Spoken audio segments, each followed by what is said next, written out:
सृष्टि बचपन से ही दिखने में सुंदर नहीं थी, लेकिन अमीर बाप की बेटी सृष्टि पर उसकी माँ जान छिड़कती। मेरी बेटी कितनी प्यारी है, भगवान सबको सृष्टि जैसी बेटी दे। सृष्टि धीरे धीरे बड़ी होती है। एक दिन सृष्टि की सहेली कहती है, तू दिखने में कितनी अजीब सी है, लेकिन मैं जानती हूँ हम सब में सबसे अच्छी शादी तो तेरी ही होगी। तेरे पापा अमीर जो हैं। और बता नहीं सकते यार, दहेज तो हर कोई देता है, ये क्या ज्यादा ले जाएगी अपने पति के लिए? अरे बड़े शहर में कोठी है इसके पापा की। अरे पापा की है ना, कौन सी इसकी है? इसकी होती तब तो कोई भी लड़का इससे शादी कर लेता। अरे पापा की मतलब पापा की है तो मेरी ही है ना? किसने कहा? अब तेरी तो तब होगी ना जब तेरा भाई ना हो। वैसे भी शादी के बाद सारी प्रॉपर्टी भाई के नाम होती है। सृष्टि समझ जाती है कि उसे किसी भी हालत में माँ बाप की सारी प्रॉपर्टी को अपने नाम करना है, लेकिन कैसे? एक दिन सृष्टि का भाई शीनू कहता है, बहन क्या कर रही है? तुझसे एक बात करनी है। अरे हाँ हाँ करना, मैं तो तेरी बहन हूँ। बहन मेरी लाइफ में ना एक लड़की है, बहुत अच्छी है।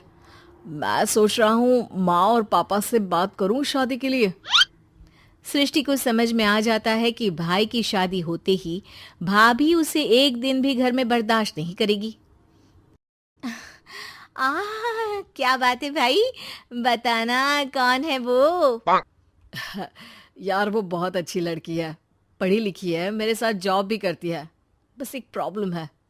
हाँ प्रॉब्लम? क्या प्रॉब्लम है भाई? यार वो शादीशुदा है, लेकिन उसके पति ने उसे सिर्फ इसलिए छोड़ दिया क्योंकि उसके माँ बाप दहेज नहीं दे पाए। सृष्टि ये सुनकर न जाने क्यों खुश हो जाती है। अरे भाई तो क्या हुआ, लड़की तुझे तो पसंद है ना? शीनू को लगता है कि बहन उसे समझ रही है। वो इस बात से अनजान होता है कि उसकी बहन की मंशा पूरा घर हड़पने की है। सृष्टि अपनी माँ से कहती है, मम्मी मुझे तो बहुत चिंता है, पता है शीनू क्या कर रहा है? अरे क्या कर रहा है, वो तो काम पर जाता है और वापस घर आता है। नहीं ना माँ, वो यही तो नहीं कर रहा, बाकी सब कर रहा है। आपको पता है उससे प्यार है, और वो भी एक शादीशुदा लड़की से। ये क्या हो गया, मैं सोसाइटी में क्या मुंह दिखाऊंगी? अरे तेरे पापा तो यही कहेंगे कि मैंने ही उसे बिगाड़ दिया है। माँ देखो, मेरी बात मानो, पापा पर भी विश्वास करने की जरूरत नहीं है। अब आप ही बताओ, पापा इतनी देर घर के बाहर रहते हैं क्यों, बोलो? अरे बेटा वो तो नौकरी करते हैं ना। तू बहुत भोली है माँ, पापा का ऑफिस तो 7 बजे खत्म हो जाता है, लेकिन देखो कितनी देर से आते हैं। अरे नहीं नहीं बेटा, ऐसी कोई बात नहीं है। सृष्टि माँ को एक औरत से बात करते पिता की फोटो दिखाती है। देखो माँ कैसे हैं पापा, मैं ना कहती थी कि पापा सही नहीं है। मैं तेरे पापा से बात करूंगी, दे फोटो मुझे। ओ माँ, वो तो डिलीट हो गई। लेकिन चल, तूने तो देख लिया ना, पापा से बाद में बात कर लेना, और हाँ मेरा नाम बिल्कुल मत लेना। हाँ माँ। अब क्या था, सृष्टि के माँ और पिता के बीच झगड़ा होना शुरू हो जाता है। सृष्टि के मन में क्या चल रहा था कोई नहीं जानता था। एक दिन, माँ सृष्टि के लिए एक लड़का देखा है, वो लोग शाम को उसे देखने आने वाले हैं। और हाँ माँ, एक खुशखबरी, मैं और पापा मिलकर एक नया बिजनेस ट्राई कर रहे हैं। शाम को लड़का आता है, सांवले रंग का। सृष्टि को तो बिल्कुल भी पसंद नहीं आता। लड़की की माँ कहती है, लड़की का चेहरा तो कोई खास नहीं, लेकिन अगर मेरे बेटे को आप लोग सेटल कर दें तो मैं उसकी शादी आपकी बेटी से करवा दूं। सृष्टि को लड़का बिल्कुल पसंद नहीं था। उसे भाई पर गुस्सा आ जाता है। लड़के वालों के जाने के बाद कहती है, माँ देखा शीनू मेरे लिए कैसा लड़का लेकर आया, न दिखाने लायक न सुनने लायक, सेटल भी नहीं, वो भी हम करे।